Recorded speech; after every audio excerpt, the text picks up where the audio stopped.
আগামী এক সপ্তাহ দক্ষিণবঙ্গে শুষ্ক ওয়েদারই থাকবে। উত্তরবঙ্গের জন্য এখন বৃষ্টিপাতের সেরকম সম্ভাবনা নেই, ফলে উত্তরবঙ্গ দক্ষিণবঙ্গ দু জায়গাতেই আগামী এক সপ্তাহ শুষ্ক ওয়েদার থাকবে।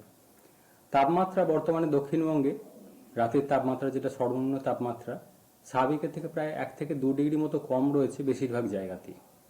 কলকাতা পার্শ্ববর্তী অঞ্চলে গত 24 ঘন্টায় সর্বনিম্ন তাপমাত্রা ছিল 19 ডিগ্রি কাছাকাছি। দমদম ছিল অ্যারাউন্ড 17.2। পুরুলিয়ার সাইডে পশ্চিমের জেলাগুলো আরও কম ছিল, পুরুলিয়ায় 13 ডিগ্রির কাছাকাছি, বীরভূম ঝাড়গ্রাম 14 থেকে 15 ডিগ্রির কাছাকাছি, পশ্চিম বর্ধমান পূর্ব বর্ধমান 16-র কাছাকাছি, বীরভূম এই বাঁকুড়া হুগলি মোটামুটি 17 ডিগ্রির কাছাকাছি এরকম ছিল তাপমাত্রা। তো আগামী এক সপ্তাহ এর কাছাকাছি কন্টিনিউ করবে। কলকাতা পার্শ্ববর্তী অঞ্চলে সর্বনিম্ন তাপমাত্রা 19 ডিগ্রির কাছাকাছি থাকবে।